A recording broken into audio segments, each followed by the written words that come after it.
আবরার হত্যা মামলায় হাইকোর্টেও বহাল থাকল নিষিদ্ধ ছাত্রলীগের ২৫ জনের সাজা। রায়ে সন্তোষ, দ্রুত ফাঁসি কার্যকর চায় পরিবার। ভবিষ্যতে যাতে আর এই ধরনের ঘটনা না ঘটে সেটা আমরা সবার কাছে আবেদন জানাই। আমরা আসলে অপেক্ষায় আছি যে কবে এদের রায় কার্যকর হবে। গুম খুনের দায়ে শেখ হাসিনা সহ অভিযুক্তদের বিচার নিশ্চিতের আহ্বান তারেক রহমানের। দেশে স্থিতিশীলতা ফেরাতে দ্রুত নির্বাচন দেওয়ার দাবি মির্জা ফখরুলের। যে পরিবারগুলো তাদের সদস্যদেরকে হারিয়েছে অথবা নির্যাতিত হয়েছে, আগামী দিনের যে নির্বাচিত সরকার থাকবে তাদেরকে অবশ্যই সেই অন্যায়ের বিচারগুলো করতে হবে। অবাধ, সুষ্ঠু ও গ্রহণযোগ্য নির্বাচন করতে চায় ইসি। অর্থসহ সব ধরনের সহযোগিতা করবে ইউরোপীয় ইউনিয়ন। প্রধান উপদেষ্টার সাথে চীনা রাষ্ট্রদূতের সাক্ষাৎ। আসন্ন সফরে নতুন উচ্চতায় পৌঁছাবে ঢাকা বেইজিং সম্পর্ক, বলল প্রেস উইং। হেলথ সার্ভিসের এক ধরনের যোগাযোগটা আরও বৃদ্ধি করে, যত ধরনের কোলাবোরেশন করা যায়। অলরেডি চায়না জানিয়েছে তারা বাংলাদেশে একটা জেনারেল হসপিটাল করে দিবে।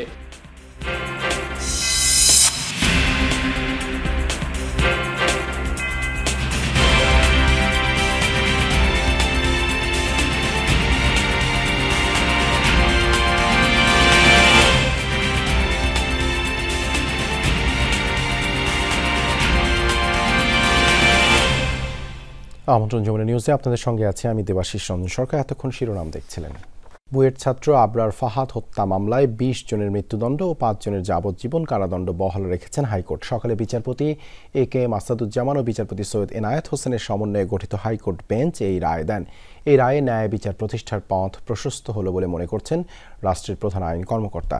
দ্রুত রায় কার্যকর চান আবরারের পরিবার।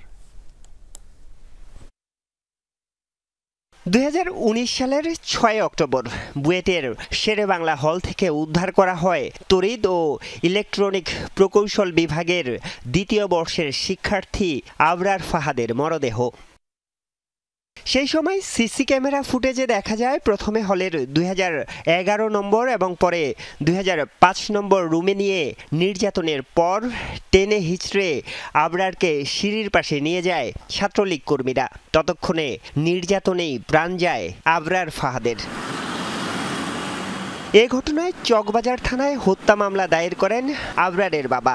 ২০১৯ সালের ১৩ই নভেম্বর বুয়েট ছাত্রলীগের ২৫ জনের বিরুদ্ধে আদালতে অভিযোগপত্র দেয় পুলিশ। ২০২১ সালের ৮ ডিসেম্বর দেয়া হয় নিম্ন আদালতের রায়, যাতে ২০ জনকে মৃত্যুদণ্ড এবং ৫ জনকে যাবজ্জীবন কারাদণ্ড দেয়া হয়।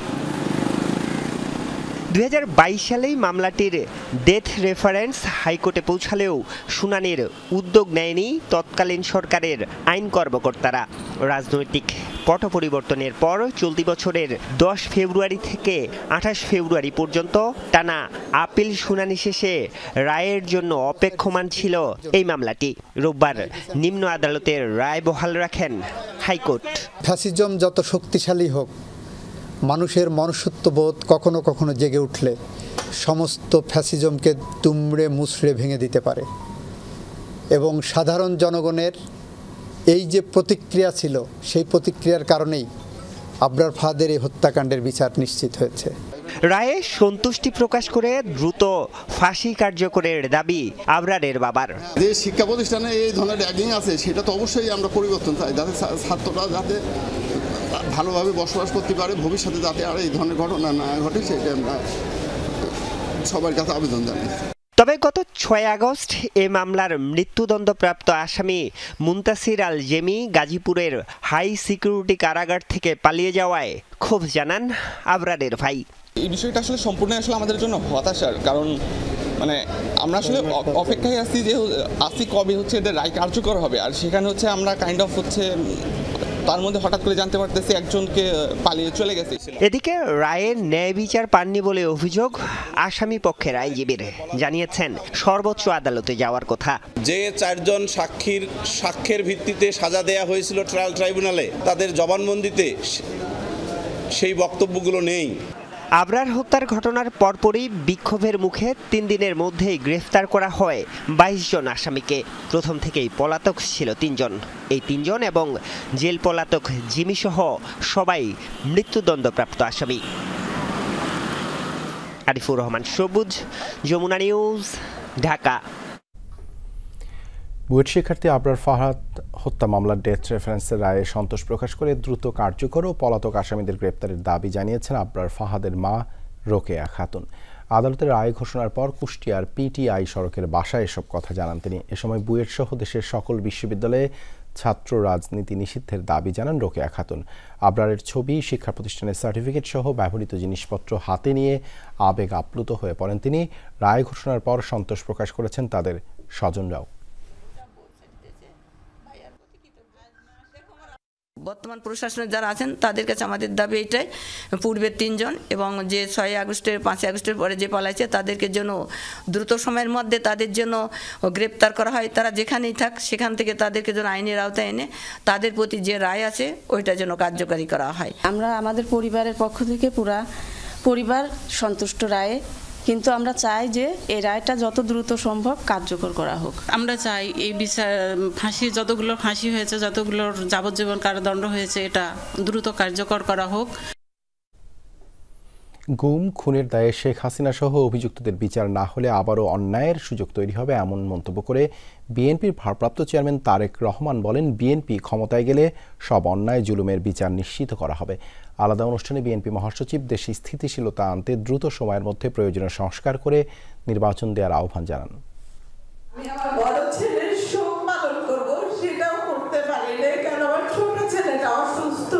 গত 15 বছরে গণতান্ত্রিক অধিকার পুনরুদ্ধার আন্দোলনে গুম ও শহীদ পরিবারের সদস্যদের সম্মানে রাজধানীর একটি হোটেলে ইফতারের আয়োজন করে আমরা বিএনপি পরিবারগুলোকে দেওয়া হয় ঈদ উপহার। এছাড়া কয়েকজনের হাতে তুলে দেওয়া হয় চাকরির নিয়োগপত্র।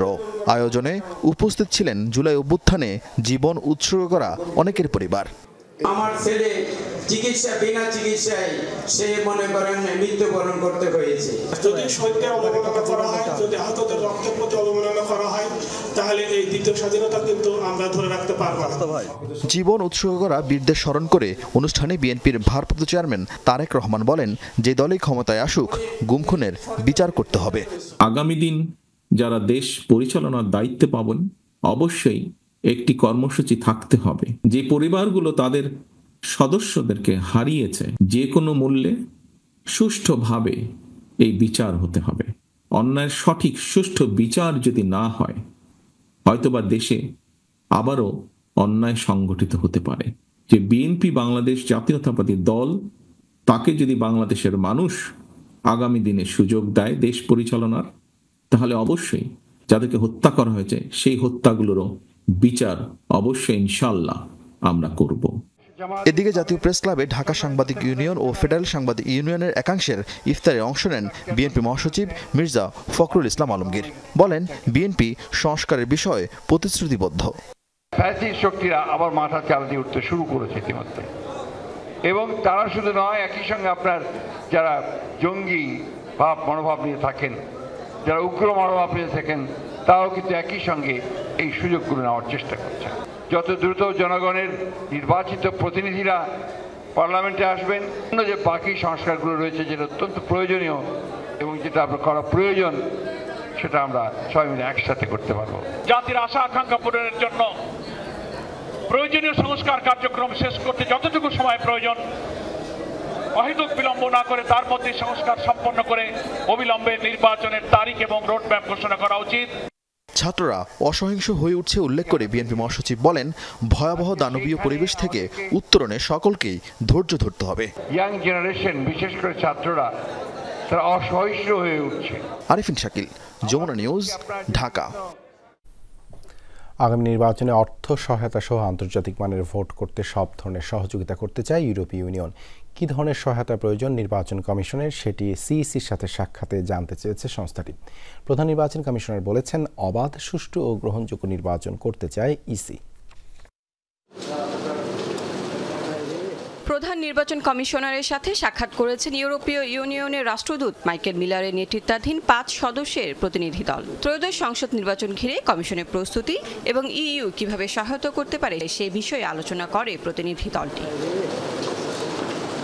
প্রায় ঘণ্টাখানেক বৈঠক শেষে ব্রিফ করেন তারা। ইউরোপীয় ইউনিয়নের রাষ্ট্রদূত জানান, আন্তর্জাতিক মানে নির্বাচন করতে বাংলাদেশকে অর্থ সহায়তা করতেও প্রস্তুত তারা। Union will support the conduct of elections in this country.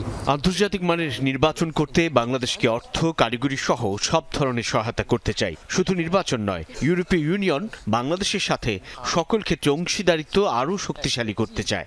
আমরা এখানে অন্তর্বর্তীকালীন সরকারের সংস্কার প্রচেষ্টা ও নির্বাচন কমিশনের কার্যক্রমকে সমর্থন করি। Election observation mission should that be the wish of the authorities here in Bangladesh. CC বলেন, দেশে বিদেশে গ্রহণযোগ্য হয় এমন নির্বাচনই করতে চায় ইসি।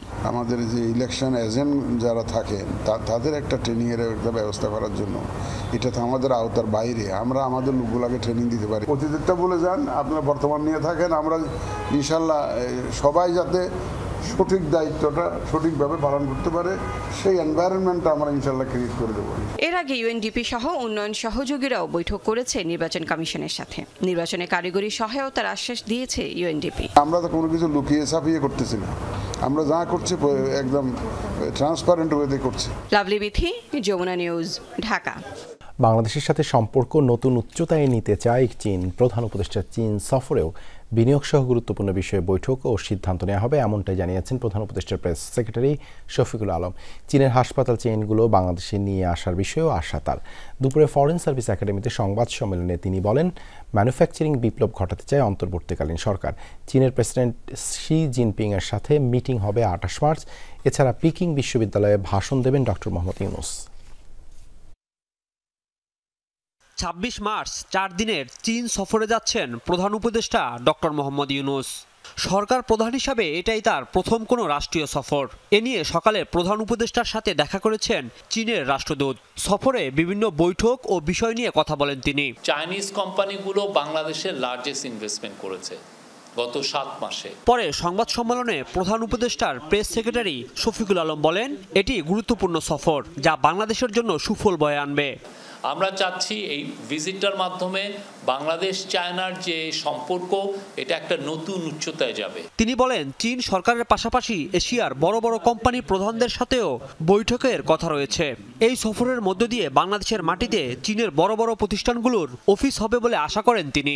চাইনিজ বড় সিইওদের সাথে মিশা, চায়নার সাথে বাংলাদেশকে ইন্ডাস্ট্রিয়ালাইজেশনের জন্য, বাংলাদেশে ম্যানুফ্যাকচারিং এর জন্য একটা বড় হাব তৈরি করার জন্য চাইনিজ অ্যাম্বাসেডর বলেছেন যে এটা হবে যে this is the most important visit like by Bangladeshi leader in 50 years. চিকিৎসা সেবার সংকট লাগবে চীনের হাসপাতালে বাংলাদেশিদের জন্য বিশেষ ব্যবস্থা চালু হয়েছে এরই মধ্যে। প্রধান উপদেষ্টার সফরে চীনের হাসপাতাল চেইনগুলো বাংলাদেশে নিয়ে আসার চেষ্টা করবেন বলে জানান প্রেস সেক্রেটারি। চায়নার সাথে আমাদের একটা হেলথ সার্ভিসের এক ধরনের যোগাযোগটা আরও বৃদ্ধি করে, যত ধরনের কোলাবোরেশন করা যায়। অলরেডি চায়না জানিয়েছে তারা বাংলাদেশে একটা জেনারেল হসপিটাল করে দিবে। এছাড়া পিকিং বিশ্ববিদ্যালয়ে ভাষণ দিবেন doctor Mohammad Yunus. Peking university চায়নার খুবই নামকরা একটা ইউনিভার্সিটি, গ্লোবাল র্যাঙ্কিংয়ে ওইটা প্রায় টপ 10 এর মধ্যে থাকে। রাজীব আহমেদ, যমুনা নিউজ, ঢাকা। 26 মার্চ মহান স্বাধীনতা দিবসে এবছর কুচকাওয়াজ অনুষ্ঠিত হবে না বলে যে খবর প্রকাশিত হয়েছে তা সত্য নয়, একথা জানিয়েছেন প্রধান উপদেষ্টার প্রেস সচিব শফিকুল আলম। সামাজিক যোগাযোগ মাধ্যমে এ তথ্য জানান তিনি। বলেন, জাতীয় স্টেডিয়ামের সংস্কার কাজ চলমান থাকায় গত কয়েক বছরের ন্যায় এবছরও ঢাকায় কুচকাওয়াজ আয়োজন সম্ভব হচ্ছে না। তবে দেশের বাকি 63 জেলায় যথাযোগ্য মর্যাদার সাথে কুচকাওয়াজ আয়োজন ও বীর মুক্তিযোদ্ধাদের সংবর্ধনা দেওয়ার সিদ্ধান্ত নিয়েছে অন্তর্বর্তী সরকার।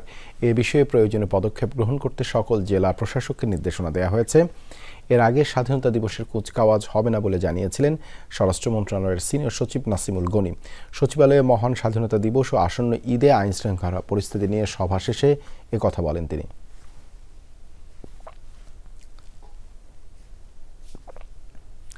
7 কলেজকে নিয়ে ঢাকা সেন্ট্রাল ইউনিভার্সিটি নামে নতুন বিশ্ববিদ্যালয় করার সিদ্ধান্ত নিয়েছে বিশ্ববিদ্যালয় মঞ্জুরি কমিশন ইউজিসি। প্রধান উপদেষ্টার উপপ্রেস সচিব আজাদ মজুমদার জানিয়েছেন, বিশ্ববিদ্যালয়ের রূপরেখা প্রায় চূড়ান্ত, তবে সরকারের এই সিদ্ধান্ত প্রত্যাখ্যান করেছে তিতুমীর কলেজের শিক্ষার্থীরা। 2017 সালে রাজধানীর 7 কলেজকে ঢাকা বিশ্ববিদ্যালয়ের অধিভুক্ত করার পর থেকেই জটিলতা দেখা যায়। যথাসময়ে পরীক্ষা নেওয়া, ফল প্রকাশ সহ নানা কারণে প্রায় অসন্তোষ দেখা যেত কলেজগুলোর শিক্ষার্থীদের মাঝে। 5 আগস্ট সরকার পরিবর্তনের পর 8 বছরের পুঞ্জীভূত ক্ষোভ রূপ নেয় আন্দোলনে। 7 কলেজের শিক্ষার্থীদের আন্দোলনের পরিপ্রেক্ষিতে জানুয়ারিতে এই 7 কলেজকে আবারও ঢাকা বিশ্ববিদ্যালয় থেকে আলাদা করা হয়।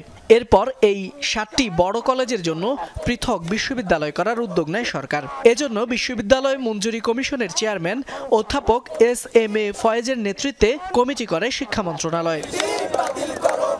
এরই ধারাবাহিকতায় রোববার ইউজিসি ভবনে 7 কলেজের শিক্ষার্থী ও শিক্ষক প্রতিনিধিদের সঙ্গে বৈঠকে বসেন বিশ্ববিদ্যালয় মঞ্জুরি কমিশন। বৈঠকে সিদ্ধান্ত হয় 7 কলেজ নিয়ে স্বতন্ত্র একটি বিশ্ববিদ্যালয়ের, যার নাম হবে ঢাকা সেন্ট্রাল ইউনিভার্সিটি। পরে ফরেন সার্ভিস একাডেমিতে এ বিষয়ে ব্রিফ করেন প্রধান উপদেষ্টার উপপ্রেস সচিব। ছাত্র প্রতিনিধি তাদের সাথে আলোচনা করে 7টা কলেজ নিয়ে সরকারের পক্ষ থেকে একটা ঘোষণা দেওয়া হয়েছিল যে 7টা কলেজকে একটা বিশ্ববিদ্যালয়ের অধীনে নিয়ে আসা হবে। সে বিশ্ববিদ্যালয়ের একটা নাম প্রস্তাব করা হয়েছে, যেখানে বিভিন্ন কলেজের 7টা কলেজেরই ছাত্র প্রতিনিধিরা সম্মতি দিয়েছেন। এই বিশ্ববিদ্যালয়টার নাম হবে, প্রস্তাবিত নাম ঢাকা সেন্ট্রাল ইউনিভার্সিটি। নতুন বিশ্ববিদ্যালয়ের দায়িত্ব নেবেন 7 কলেজের যে কোনো একজন অধ্যক্ষ। সেটি চূড়ান্তকরণের প্রক্রিয়া চলছে বলেও জানান তিনি। এই বিশ্ববিদ্যালয়টা পরিচালনার জন্য একজন অন্তর্বর্তীকালীন প্রশাসক থাকবেন। এই অন্তর্বর্তীকালীন প্রশাসক হবেন এই 7টা যে কলেজ, সেই কলেজেরই প্রিন্সিপালদের কোনো একজন। এবং ইতিমধ্যে বিশ্ববিদ্যালয় মঞ্জুরি কমিশন এই 7 জন প্রিন্সিপালেরই সাক্ষাৎকার নিয়েছেন এবং তাদের মধ্যে থেকে একজনকে মনোনীত করবেন বিশ্ববিদ্যালয়ের অন্তর্বর্তীকালীন প্রশাসক হিসেবে। এদিকে এক বিবৃতিতে 7 কলেজ নিয়ে নতুন বিশ্ববিদ্যালয় করার সিদ্ধান্তকে প্রত্যাখ্যান করার কথা জানায় সরকারি তিতুমীর কলেজের শিক্ষার্থীরা। ফয়সাল মাহমুদ, যমুনা নিউজ, ঢাকা। চলতি বছরের জানুয়ারি এবং ফেব্রুয়ারি মাসে 85টি ধর্ষণের ঘটনা গণমাধ্যমে এসেছে, যার মধ্যে ধর্ষণের শিকার 51 জন নারী আর গণধর্ষণ হয়েছে 34 জন। রোববার বিভিন্ন এনজিও সম্মিলিত সংবাদ সম্মেলনে উঠে এসেছে এমন তথ্য। এনজিও কর্মীরা বলেন, নির্যাতন শব্দের মাধ্যমে ধর্ষণের ভয়াবহতা প্রকাশের কোনো সুযোগ নেই। ধর্ষণকে ধর্ষণই বলতে হবে, এক্ষেত্রে কোনো শব্দ ব্যবহারের সুযোগ নেই বলেও মন্তব্য করেন তারা। ধর্ষণ ও নির্যাতনের কারণে 8 বছর বয়সী আসিয়ার মৃত্যু কাঁদিয়েছিল পুরো দেশকে। প্রায় একই সময়ে দেশব্যাপী নারী নির্যাতন ও ধর্ষণের শিকার হয়েছেন অনেক নারী, যার মধ্যে কিছু ঘটনা উঠে এসেছে গণমাধ্যমে। আইন ও সালিশ কেন্দ্রের হিসেব অনুযায়ী 2025 সালের প্রথম 2 মাসেই ধর্ষণের ঘটনা ঘটেছে 85টি। এর মাঝে 51টি ধর্ষণ এবং গণধর্ষণের ঘটনা রয়েছে 34টি। ধর্ষণের শিকার নারীর বয়স বিশ্লেষণে উঠে আসে ভয়াবহ তথ্য। জানুয়ারি ও ফেব্রুয়ারি মাসে ধর্ষণের শিকার নারীদের মাঝে 6 বছরের কম বয়সী শিশুর সংখ্যা 9 জন, 7 থেকে 12 বছর বয়সীর সংখ্যা 11 জন, আর 13 থেকে 18 বছরের নারী রয়েছেন 9 জন। রবিবার সকালে এসব তথ্যই উঠে আসে ঢাকা রিপোর্টার্স ইউনিটিতে, যেখানে সম্মিলিতভাবে 5টি এনজিও নারী নির্যাতনের বর্তমান চিত্র তুলে ধরেন। শিশুর সুরক্ষা বা জনগণের আলোচকেরা বলেন, বাংলাদেশের সমাজে ধর্ষকের শাস্তি হওয়ার বদলে ভুক্তভোগীকেই চুপ থাকতে হয়। এমন প্রবণতার কারণেই বাড়ছে ধর্ষণের ঘটনা। ছেলে শিশু ধর্ষণের ঘটনায় আমরা পরিসংখ্যান সংগ্রহ করি এবং ছেলে শিশুটা আমরা ইচ্ছে করেই একটু আলাদাভাবে পরিসংখ্যান সংগ্রহ করি, যাতে করে বোঝা যায় আসলে প্রতি বছর প্রতি মাসে কতজন ছেলে শিশু ধর্ষণের শিকার হচ্ছে।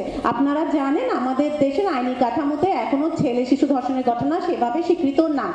নির্যাতন শব্দের মাধ্যমে ধর্ষণের ভয়াবহতাকে কোনোভাবেই ঢেকে দেওয়ার সুযোগ নেই বলেও মন্তব্য করেন তারা। ধর্ষণ না বললে ভালো হয়, কারণ শব্দটা আনপ্লেজেন্ট, তো কাজটাই তো আনপ্লেজেন্ট।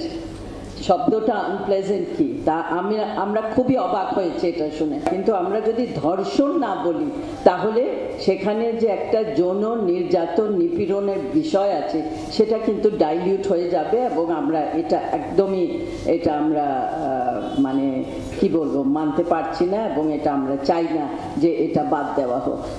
শাস্তির বদলে নিন্দা, ক্ষোভ অথবা ঘৃণা জানানোর সংস্কৃতি বন্ধ না হলে ধর্ষণ বন্ধ সম্ভব হবে না বলেও মত বক্তাদের। ভাস্কর ভাদুরী, যমুনা নিউজ, ঢাকা।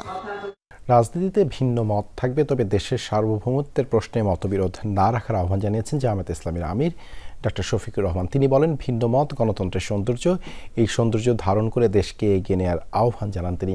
রাজধানী ইঞ্জিনিয়ার্স ইনস্টিটিউশন মিলনায়তনে the forum of engineers and architects Bangladesh আয়োজিত ইফতার মাহফিলে এসব কথা বলেন জামায়াতের আমির।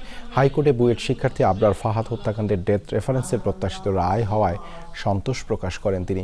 হত্যাকাণ্ডের রায় দ্রুত কার্যকরের আহ্বান জানান ডক্টর শফিকুর রহমান। বলেন, দেশের সব ক্ষেত্রে ন্যায় বিচার প্রতিষ্ঠা হবে।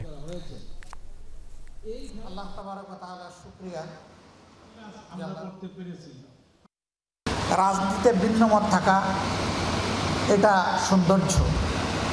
মতপার্থক্য সমস্যা নাই, কিন্তু মতপার্থক্য যেন মতবিরোধে রূপান্তরিত না হয়। আমরা এখন মতপার্থক্য করি না, এখন আমরা মতবিরোধ করি। এই জায়গায় আমাদের আপত্তি। জাতীয় স্বার্থের জায়গাগুলোতে মতপার্থক্য পর্যন্ত আমরা দেখতে রাজি না। এই জায়গাতে আমরা সবাই এক হয়ে যাওয়া উচিত। 4 দিনের বাংলাদেশ সফর শেষে ঢাকা ছাড়লেন জাতিসংঘ মহাসচিব অ্যান্তোনিও গুতেরেস। রোববার সকাল 9:55 শাহজালাল আন্তর্জাতিক বিমানবন্দর ছেড়ে যায় তাকে বহনকারী বিমান। পরিবেশ উপদেষ্টা সৈয়দা রিজওয়ানা হাসান ও প্রধান উপদেষ্টার উচ্চ প্রতিনিধি খলিলুর রহমান বিমানবন্দরে গুতেরেসকে বিদায় জানান। এর আগে জাতিসংঘ মহাসচিব প্রধান উপদেষ্টার সঙ্গে ফোনে কথা বলেন এবং বিদায়ী শুভেচ্ছা বিনিময় করেন। এই সফরে ডক্টর ইউনূস এবং অন্যান্য উচ্চপদস্থ কর্মকর্তার সঙ্গে বৈঠক করেন জাতিসংঘ মহাসচিব। রোহিঙ্গা ক্যাম্প পরিদর্শন করেন এবং প্রায় 10 লাখ রোহিঙ্গার সঙ্গে ইফতারে অংশ নেন। এছাড়া জাতীয় ঐক্যমত্য কমিশনের সদস্য, রাজনৈতিক নেতা, বাংলাদেশি যুব সমাজ ও সুশীল সমাজের প্রতিনিধিদের সঙ্গে আলোচনায় অংশ নেন। জাতিসংঘ মহাসচিবের সামনে 1 বছরের মধ্যে রোহিঙ্গা প্রত্যাবাসনের যে কথা বলেছেন প্রধান উপদেষ্টা, তাকে ইতিবাচক হিসেবে দেখতে চান বিশ্লেষকরা। তবে ভূ রাজনীতির নানা ইস্যুকে প্রত্যাবাসন শুরুর জন্য বড় চ্যালেঞ্জ হিসেবে দেখছেন তারা। বলছেন, রোহিঙ্গাদের ভরণ পোষণের খরচ কমে যাওয়ার এই সময়ে মহাসচিবের সফর থেকে মিলতে পারে সমাধানের পথও। সেই 2017 থেকে রোহিঙ্গা সংকটে নাজেহাল বাংলাদেশ। নানা চেষ্টার পরও 8 বছরে একজনকেও ফেরানো যায়নি তাদের দেশ মিয়ানমারে। এ বাস্তবতায় জাতিসংঘ মহাসচিব অ্যান্তোনিও গুতেরেসের বাংলাদেশ সফর। তাকে নিয়ে লাখো রোহিঙ্গার সাথে ইফতার করেছেন প্রধান উপদেষ্টা ডক্টর মোহাম্মদ ইউনূস। সে সময়ই আগামী রোজা ও ঈদ ক্যাম্পের এসব রোহিঙ্গারা মাতৃভূমিতে করতে পারবেন বলে আশাবাদ জানান প্রফেসর ইউনূস। সামনের বছর ঈদের সময় যেন অনার বাড়ির মধ্যে তাই ইউনিটি একত্র হন এবং দাদাদারির খবরের কাছে তাই অনেক তারিখ সম্বর্ধনা দেন। প্রধান উপদেষ্টার এই আশ্বাসে উচ্ছ্বসিত রোহিঙ্গারা। প্রথমবারের মতো সরকার প্রধান প্রত্যাবাসনের সময় নিয়ে কথা বলায় আশাবাদী বিশ্লেষকরাও। আশাবাদী অবশ্যই হওয়ার মতো আছে। এইরকম কথা তো আমরা বিগত 2017 থেকে এই পর্যন্ত শুনিনি। সো এই কথাগুলো যে বলছেন এবং in presence of UN secretary general, this is a good message I would say. রাখাইনে যেটা ঘটছে তার সাথে সরাসরি বৃহৎ শক্তিগুলোর সংযুক্তি আছে, প্রতিবেশীদেরও সংযুক্তি থাকবার অসম্ভব কিছু নয়। তারা এক জায়গায় হয়ে এই বিষয়টা সমাধানের জন্য উদ্যোগী হবে, ততক্ষণ পর্যন্ত আমি খুব বেশি আশাবাদী হতে চাই না, কিন্তু সতর্কভাবে আশাবাদী। শুরু করাটা গুরুত্বপূর্ণ। সেই কনটেক্সট থেকে রিপ্যাট্রিয়েশনের যে কাজগুলো এর আগেও হয়েছিল, এর পরে স্টেলমেট, আমরা জানি যে সিভিল ওয়ারের কারণে আর একেবারেই সম্ভব হয়নি সেই বিষয়ে এগিয়ে নিয়ে যাওয়া। তো সেই জায়গাটা পুনরায় শুরু করার একটা অবস্থা তৈরি হওয়াটা আমার মনে হয় নেক্সট 1 বছরে খুব ভালোভাবেই সম্ভব। রোহিঙ্গা সংকটে মরার ওপর খানার ঘা হিসেবে যুক্ত হয়েছে আন্তর্জাতিক বরাদ্দ কমে যাওয়া। বিশেষ করে খাওয়ার খরচ অর্ধেক হয়ে গেলে তা কিভাবে সামলাবে বাংলাদেশ? জাতিসংঘ প্রধানের সফরে তার কি কোনো সমাধান হলো? যেহেতু এটা একটা বড় মানবিক সমস্যা, সহযোগিতাটা আসতে পারে, এই সম্ভাবনাটা আছে, আমি সেটা উড়িয়ে দেব না। এবং এখানে জাতিসংঘের মহাসচিব যদি উদ্যোগটা নেন, তাহলে সেই সমস্যাটা বা সেই যোগানটা সহজতর হবে এবং তিনি সেই কথা ইঙ্গিত করেছেন। ট্রাম্প কতটুকু ছাড় দিবেন ওরাই হলো main contributor to this humanitarian aspect. So আমার মনে হয় যে কিছু একটা আমরা আশা করতে পারি যে 12.6 থেকে খুব বেশি যে কমবে তা না, অথবা একটা মাঝামাঝি কিছু একটা আসবে। ভূ রাজনীতির নানা সমীকরণে রোহিঙ্গা সংকট যেন বিশ্ব কূটনীতির ফোকাস থেকে না হারায়, সেদিকে বাড়তি নজর দেওয়ার তাগিদ দিচ্ছেন বিশ্লেষকরা। মাহফুজ মিশু, যমুনা নিউজ, ঢাকা। বাজেটের গতানুগতিক ধারণা থেকে বেরিয়ে আসার সুযোগ এসেছে, যেখানে রাজস্ব ব্যবস্থাপনা ও আহরণ নিয়ে আলাদা উদ্যোগ থাকবে। নতুন বা মেগা অবকাঠামোর চেয়ে সুষম উন্নয়নে বাড়তি গুরুত্ব দেওয়া হবে, কমে আসবে ঘাটতি। নতুন সরকারকে এই সুযোগ নেওয়ার আহ্বান জানিয়েছে সিপিডি। গবেষকরা বলছেন, অর্থনীতির চ্যালেঞ্জ সামলে সহসাই মূল্যস্ফীতি কমানো বেশ কঠিন। 17 বছর পর আবারও জাতীয় বাজেট ঘোষণা হতে যাচ্ছে সংসদের বাইরে। আকার হতে পারে কম বেশি 7.5 লাখ কোটি টাকা, যার মূল অংশ টেলিভিশনের পর্দায় উপস্থাপন করবেন অর্থ উপদেষ্টা। পরে তা অনুমোদন হবে রাষ্ট্রপতির অধ্যাদেশের মাধ্যমে। বলা হচ্ছে 2025-26 অর্থ বছরের বাজেটে বড় চ্যালেঞ্জ হবে মূল্যস্ফীতি। Centre for policy dialogue CPD বলছে কাজটা সহজ না। রোববার নতুন বাজেটে নিজেদের পরামর্শ উপস্থাপন করে সংস্থাটি। নির্বাহী পরিচালক ডক্টর ফাহমিদা খাতুন বলেন, শহরের চেয়ে গ্রামে জিনিসপত্রের দাম বেশি, অনেকে সঞ্চয় ভেঙে খাচ্ছে, তাই আগামীতে করমুক্ত আয়সীমা 4 লাখ টাকা করা উচিত। নিম্নমুখী যে আমরা দেখছি মূল্যস্ফীতির ধারা, সেটাও যদি আমরা বিবেচনায় রাখি, সবকিছু মিলে বাংলাদেশ ব্যাংক যে 2025 সালের জুনের মধ্যে মূল্যস্ফীতি 7 থেকে 8% কমিয়ে আনবে বলে হচ্ছে, এটা কিন্তু বাস্তবে অর্জিত নাও হতে পারে। গবেষকরা বলেন, অযথা প্রকল্প নেওয়ার প্রবণতা বন্ধ করতে হবে, দুষ্টচক্র থেকে বের করে আনতে হবে বিদ্যুৎ ও জ্বালানি খাতকে। একই সাথে কমাতে হবে এসব খাতে প্রয়োজনীয় যন্ত্রাংশের আমদানি শুল্ক। 2026 অর্থ বছরের বাজেট সম্ভবত বর্তমান অন্তর্বর্তীকালীন সরকারের জন্য প্রথম এবং একমাত্র বাজেট হবে, এবং স্বল্পমেয়াদী সংশোধনমূলক কিছু পদক্ষেপ নেওয়া দরকার, কিন্তু তার পাশাপাশি মধ্যমেয়াদী সংস্কারের ভিত্তি গড়ে তুলতে হবে, এবং যেটা কিনা পরবর্তীতে সরকার এসে এগুলো এই সংস্কারের ভিত্তিটাকে ধরে আগাতে পারে। বিশ্ব রাজনীতিতে মেরু পরিবর্তনের আভাস। পরাশক্তিদের মাঝে ট্যারিফ যুদ্ধ চলছে সমানতালে। সাংবাদিকদের প্রশ্ন ছিল, এতে কি বাংলাদেশ প্রভাবিত হবে? চায়না যে এক্সপোর্টটা করে রেডিমেড গার্মেন্টসে, যেটার উপরে এখন 35%-এর মতো ট্যারিফ বসানো হয়েছে, এটা মূলত হলো রেডিমেড গার্মেন্টসের ম্যানমেড ফাইবার, যেটা নন কটন, আর আমাদের মোটামুটিভাবে পুরোটাই হলো কটন বেসড। সো চায়নার উপরে যেটা নাকি করে, ওই মার্কেটে কিন্তু আমরা কম্পিট করছি না। 2025-26 অর্থ বছরের বাজেট উপস্থাপন করা হবে জুনের প্রথম সপ্তাহে। তৌহিদ হোসেন, যমুনা নিউজ, ঢাকা।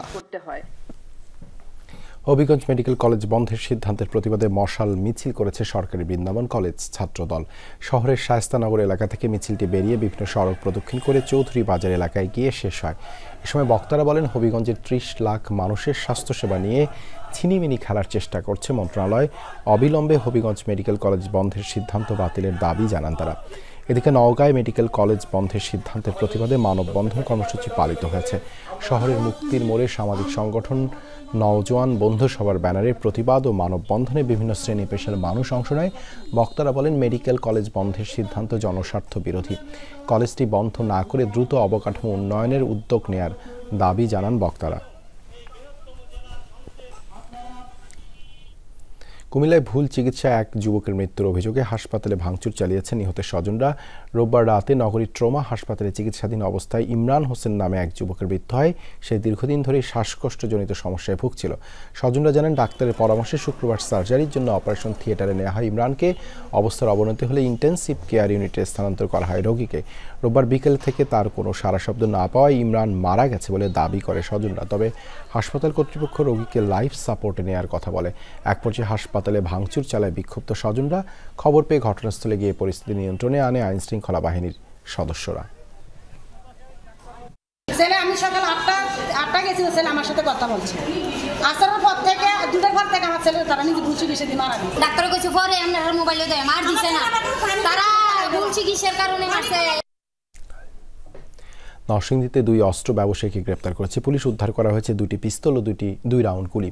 রোববার দুপুরে সংবাদ সম্মেলনে পুলিশ সুপার আব্দুল হান্নান জানান, মনোহরদের এক দুয়ারিয়া ইউনিয়নের চঙ্গভাঙ্গায় পুলিশের অভিযান চালানো হয়। এ সময় অস্ত্র বিক্রির জন্য অপেক্ষমান মামুন প্রধান ও আজিম খানকে গ্রেপ্তার করে পুলিশ। প্রাথমিক জিজ্ঞাসাবাদে অস্ত্র ব্যবসার কথা স্বীকার করেছে তারা। এই ঘটনায় আরও 2 জন পলাতক। গ্রেপ্তারকৃতদের 7 দিনের রিমান্ড আবেদন করা হয়। শুনানির দিন পরবর্তীতে ধার্য করা হবে জানিয়ে আদালত তাদের কারাগারে পাঠানোর নির্দেশ দেন। সাতক্ষীরার ভোমরা সীমান্ত দিয়ে পাচারের সময় 780 গ্রাম রূপা উদ্ধার করেছে বিজিবি। রোববার সকালে ভোমরা বন্দরের ফল মোড় এলাকা থেকে এসব রূপা উদ্ধার করা হয়। বিজিবি 33 ব্যাটালিয়ন জানায় ভারত থেকে বাংলাদেশে রূপা পাচার হচ্ছে এমন তথ্যের ভিত্তিতে অভিযান চালানো হয়। বিজিবির উপস্থিতি টের পেয়ে একটি প্লাস্টিকের ব্যাগ ফেলে পালিয়ে যায় চোরাকারবারীরা। তল্লাশির পর সেখান থেকে 780 গ্রাম রূপার গহনা উদ্ধার করা হয়।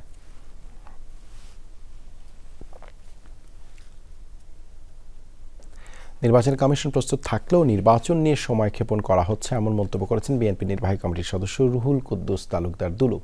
নাটোরের ডাঙ্গাপাড়ায় এক ইফতার মাহফিলে প্রধান অতিথির বক্তব্যে এই মন্তব্য করেন তিনি। রুহুল কুদ্দুস তালুকদার দুলু বলেন, নির্বাচিত প্রতিনিধি ছাড়া কোনো সংস্কার হবে না, তাই বর্তমান সরকারকে নির্বাচন নিয়ে টালবাহানা না করার অনুরোধ জানান তিনি। এ সময় অন্তর্বর্তী সরকার দেশের দৃশ্যমান কোনো সংস্কার করতে পারেনি বলেও মন্তব্য করেন বিএনপির এই নেতা। বাংলাদেশের সংস্কারের কথা যারা বলছেন, আরে সংস্কার তো করবে রাজনীতিবিদরা, সংস্কার করবে বাংলাদেশের নির্বাচিত প্রতিনিধিরা। নির্বাচিত প্রতিনিধি পার্লামেন্ট ছাড়া কোন সংস্কার অতীতে কখনো হয়েছে? আগামী দিনেও কোনো সংস্কার হবে না নির্বাচিত প্রতিনিধি ছাড়া। গাইবান্ধার সুন্দরগঞ্জে ভিজিএফের চাল বস্তা পাল্টে পাচারের সময় একটি পিকআপ আটক করেছে স্থানীয় জনতা। তবে এই ঘটনায় এখনও কেউ আটক হয়নি। রোববার দুপুরে উপজেলার মজুমদার বাজার এলাকায় চাল বোঝাই পিকআপ আটকের খবর পেয়ে যৌথ বাহিনীকে নিয়ে ঘটনাস্থলে যান নির্বাহী ম্যাজিস্ট্রেট।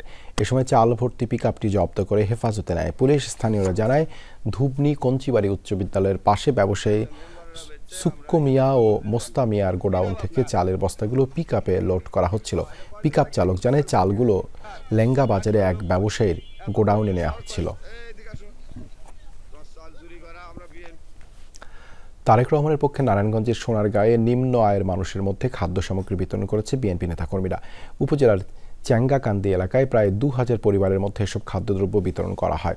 খাদ্য সামগ্রীর মধ্যে রয়েছে চাল, ডাল, আটা, লবণ সহ বিভিন্ন সামগ্রী। বক্তারা বলেন, দেশের মানুষের প্রতি ভালোবাসা থেকে এমন কর্মসূচির আয়োজন। এ সময় জেলা বিএনপির যুগ্ম আহ্বায়ক মাসুকুল ইসলাম রাজীব সহ অন্যান্য নেতাকর্মীরা উপস্থিত ছিলেন।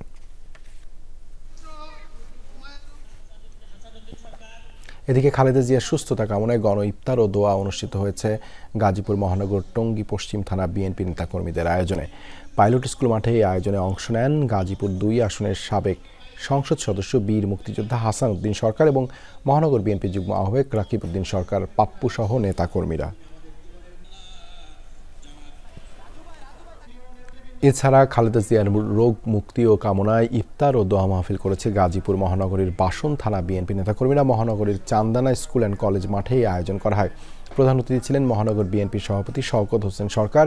এ সময় বক্তব্য রাখেন রয়্যাল গ্রুপের director Raihan Ahmed Hridoy, Gazipur metropolitan police commissioner doctor Nazmul Karim Khan সহ অন্যান্যরা। আশুলিয়ার শিমুলিয়া ইউনিয়ন যুবদলের উদ্যোগে দোয়া ও ইফতার মাহফিল অনুষ্ঠিত হয়েছে। এতে প্রধান অতিথি ছিলেন ঢাকা জেলা যুবদলের সাধারণ সম্পাদক মোহাম্মদ আয়ুব খান। তিনি বলেন, দেশের মানুষ নির্বাচন নিয়ে কোনো ষড়যন্ত্র মেনে নেবে না, তাই নির্বাচনের দিকে এগিয়ে যেতে বর্তমান সরকারের প্রতি আহ্বান জানান তিনি। পরে খালেদা জিয়া ও তারেক রহমানের সুস্থতা কামনায় বিশেষ মোনাজাত করা হয়। মুন্সিগঞ্জে প্রথমবারের মতো ইসলামিক সাংস্কৃতিক প্রতিযোগিতা অনুষ্ঠিত হয়েছে। রোববার জেলা শিল্পকলা একাডেমিতে এই অনুষ্ঠানের আয়োজন করে জেলা প্রশাসন। কোরআন তেলাওয়াত, আজান, হামদ, নাচ সহ নানা ইভেন্টে অংশ নেয় জেলার বিভিন্ন শিক্ষা প্রতিষ্ঠানের 5 শতাধিক শিক্ষার্থী। 3টি বিভাগে প্রথম, দ্বিতীয় ও তৃতীয় স্থান অর্জন করে 39 জন। পরে বিজয়ীদের মধ্যে পুরস্কার বিতরণ করেন অতিথিরা। অনুষ্ঠানে সভাপতিত্ব করেন স্থানীয় সরকারের উপপরিচালক মৌসুমী মাহবুব। এছাড়াও উপস্থিত ছিলেন জেলা প্রশাসক ফাতেমাতুল জান্নাত।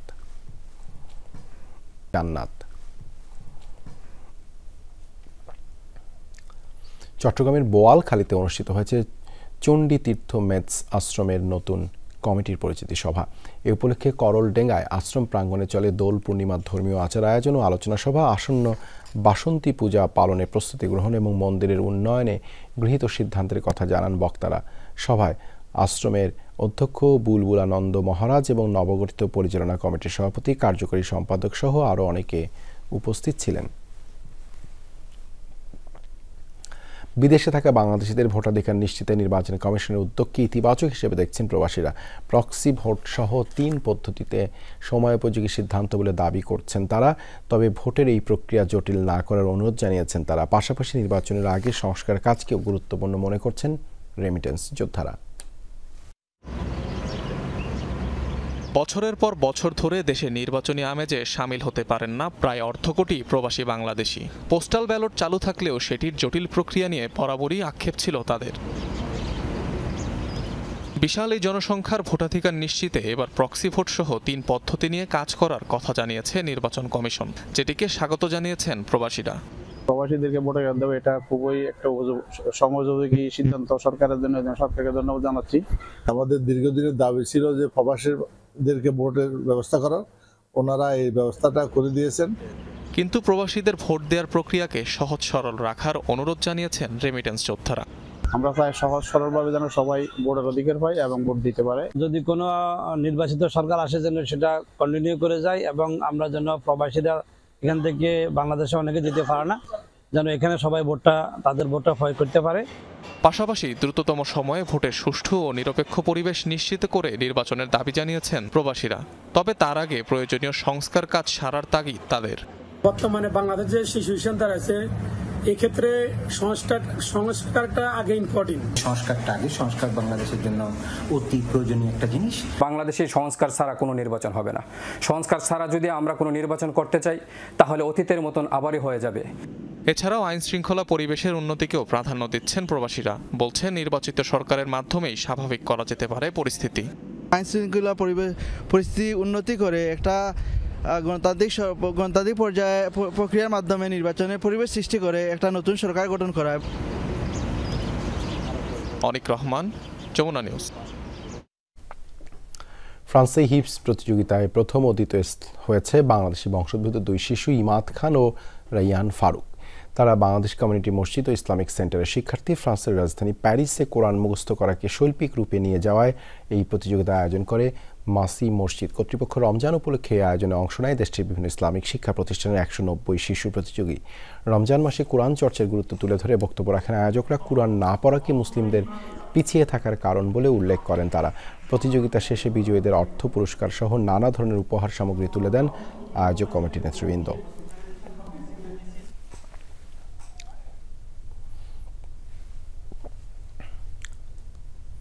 মালয়েশিয়ার কুয়ালালামপুরে আন্তর্জাতিক বিমানবন্দর থেকে 95 বাংলাদেশিকে আটক করা হয়েছে। কর্তৃপক্ষ বলছে অবৈধভাবে দেশটিতে প্রবেশের চেষ্টা করছিলেন তারা।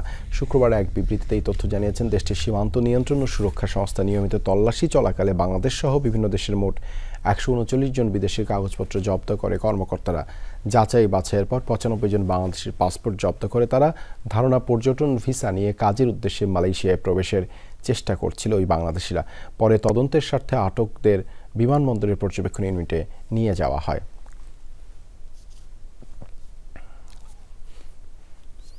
ওমানে বৃহত্তর নোয়াখালী উইংয়ের উদ্যোগে ইফতার ও দোয়া মাহফিল অনুষ্ঠিত হয়েছে। রাজধানী মাস্কাট থেকে 300 কিলোমিটার দূরে বন্দরনগরী সোহারে এই আয়োজন করা হয়। অনুষ্ঠানে সভাপতিত্ব করেন সংগঠনটির সভাপতি সেলিম উদ্দিন, পরিচালনা করেন সাধারণ সম্পাদক আবু ইউসুফ।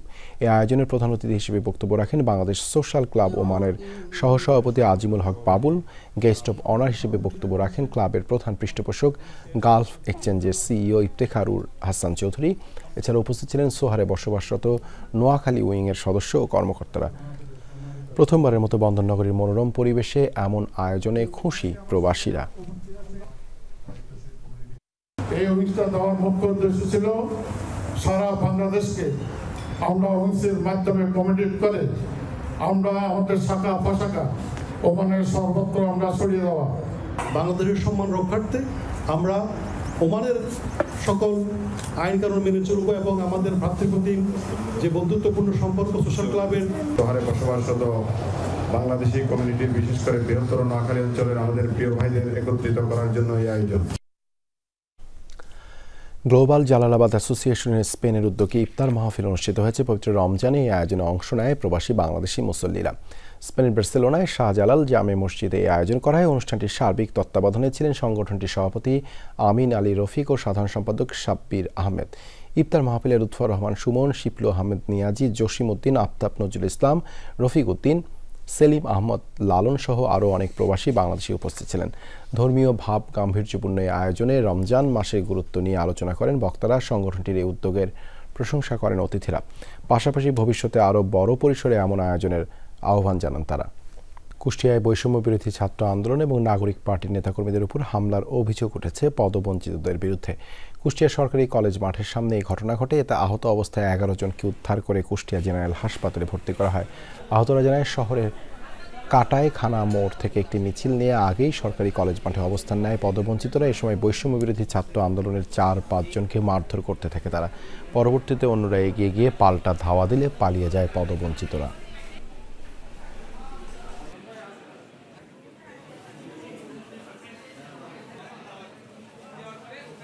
সাবেক ছাত্রলীগ আমাদের মধ্যে ঢুকে পড়ছিল, ওকে সাসপেন্ড করা হয়েছে।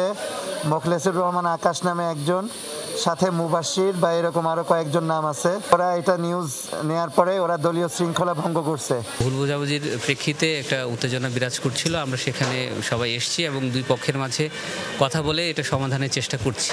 ইয়েমেনে যুক্তরাষ্ট্রের হামলার জবাবে এবার মার্কিন বিমানবাহী রণতরী লক্ষ্য করে ব্যালিস্টিক মিসাইল ও ড্রোন হামলা করল হুতি বিদ্রোহীরা। লোহিত সাগরে অবস্থান করা USS Harry S Truman target করে 18টি ব্যালিস্টিক ও ক্রুজ ক্ষেপণাস্ত্র ছোড়ে সশস্ত্র গোষ্ঠীটি। ইয়েমেনের মিসাইল ও ড্রোন ফোর্সের মাধ্যমে চালানো হয় যৌথ এই অভিযান। একই সাথে হামলা করা হয় মার্কিন অন্যান্য যুদ্ধজাহাজেও। এক ভিডিও বার্তায় এমনটি দাবি করেন হুতি মুখপাত্র ইয়াহিয়া সারে। এর আগে মার্কিন প্রেসিডেন্ট ডোনাল্ড ট্রাম্পের নির্দেশে ইয়েমেনে হুতিদের অবস্থান লক্ষ্য করে 170 দফায় বিমান হামলা চালায় যুক্তরাষ্ট্র, যাতে বেশ কয়েকজন হুতি নেতার মৃত্যুর দাবি করে ওয়াশিংটন।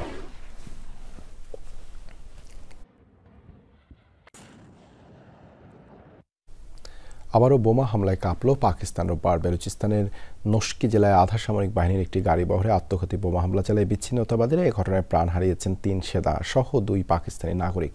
দায় স্বীকার করেছে বিচ্ছিন্নতাবাদী গোষ্ঠী বালুচ লিবারেশন আর্মি BLA। জানা গেছে বিস্ফোরক ভর্তি একটি যান আধা সামরিক বাহিনীর গাড়ি বহরের উপর চালিয়ে দেয়। বিকট বিস্ফোরণে কেঁপে ওঠে পুরো এলাকা। ঘটনাস্থলেই প্রাণ হারান অনেকে। আত্মঘাতী এই হামলায় আহত হয়েছেন আরও 30 জন। কয়েকদিন আগেই বেলুচিস্তানে একটি যাত্রীবাহী ট্রেন ছিনতাই করে প্রায় 400 আরোহীকে জিম্মি করে নেয় বিচ্ছিন্নতাবাদী গোষ্ঠীটি।